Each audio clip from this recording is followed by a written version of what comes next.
8 Maths, Parallel Lines and Transversal. Let's learn parallel lines. The lines which lie in the same plane and do not intersect each other are called parallel lines.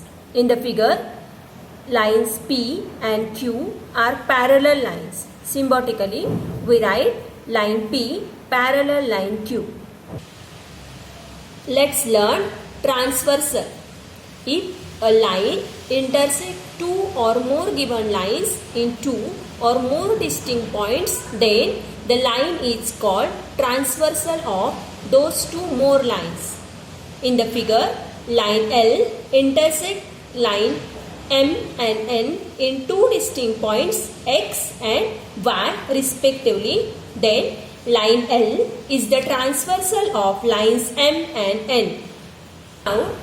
Now we learn angles made by a transversal.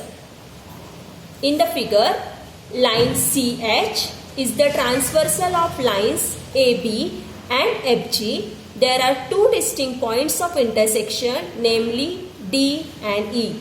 At point D, four angles are formed, namely angle CDA, angle CDB, angle ADE and angle BDE. At point E, four angles are formed, namely angle DEF, angle DEG, angle FEH and angle GEH. These angles are grouped in different pair of angles as first corresponding angles. If the arms on the transversal of a pair of angles are in the same direction and the other arms are on the same side of the transversal, then it is called a pair of corresponding angles. In the figure, there are four pair of corresponding angles. They are as follows: angle CDA and angle DEF, that is first pair. Second, angle CDB and angle DEG. Third pair, angle HEF and angle EDA. Fourth pair, angle HEG and angle EDB. Second, interior angles. A pair of angles which are on the same side of the transversal and inside the given line is called a pair of interior angles. In the figure, there are two pair of interior angles. They are as follows: angle PMN and angle MNR. That means these two angles are interior angles. Second pair, angle QMN and angle MNS. That means these two angles are interior angles. Third, that is alternate angles. Pairs of angles which are on the opposite sides of the transversal and their arms on the transversal show opposite directions is called a pair of alternate angles. In the figure, there are two pairs of interior alternate angles and two pair of exterior alternate angles. Interior alternate angles are angle PMN and angle MNS. That means these two angles are interior alternate angles. Second pair, angle QMN and angle RNM. That means these two pair are alternate interior angles. Exterior alternate angles are angle AMP and angle TNS. These two angles are exterior alternate angles. Second pair, angle AMQ and angle RNT. These two angles are exterior alternate angles. Let's see one examples. In the adjoining figure, each angle is shown by a letter. Fill in the boxes with the help of the figure. First, corresponding angles. Angle P, corresponding angle W. Second, angle Q, corresponding angle X. Third, angle R, corresponding angle Y. for angle S, corresponding angle Z. Now interior alternate angles. Angle S, interior alternate angles, that is angle X. Angle W, interior alternate angles, that is R.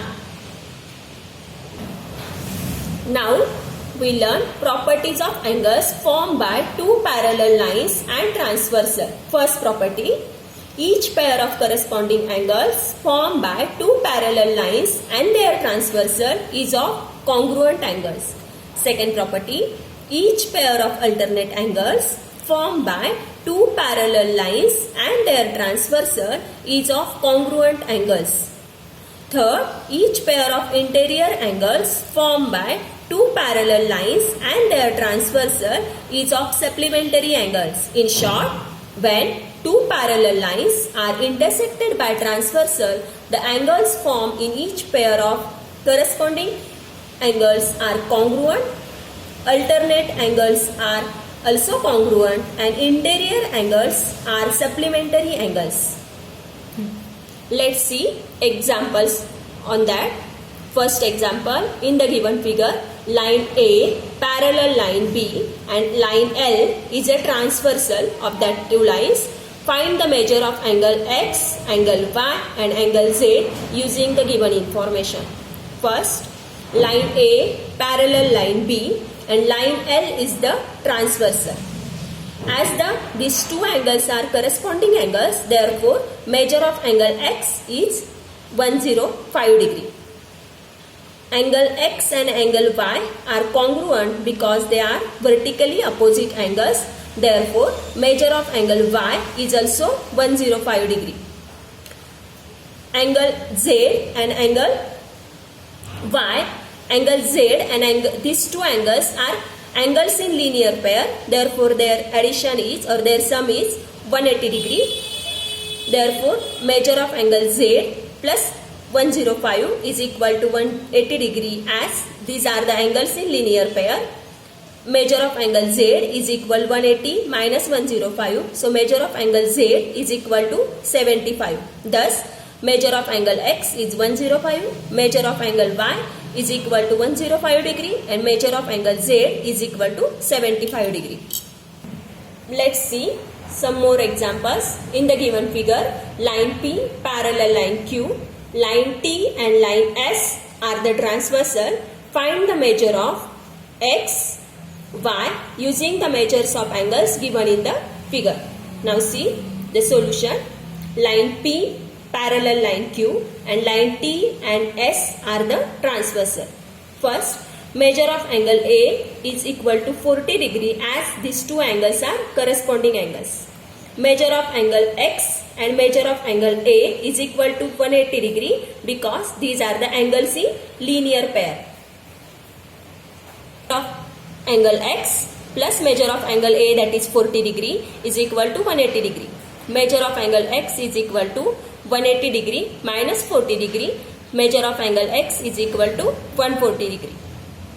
Measure of angle B is equal to 70 degree because that is the vertically opposite angles. Line P and line Q are parallel lines. Line S and is the transversal. Then measure of angle Y and measure of angle B is equal to 180 degrees because these two angles are interior angles. As we know, interior angles are supplementary. Therefore, measure of angle Y plus measure of angle B, that is 70 degree, is equal to 180 degree. Measure of angle Y is equal to 180 degree minus 70 degree. So measure of angle Y is equal to 110 degree. Last, measure of angle X is equal to 140 degree and measure of angle Y is equal to 110 degree.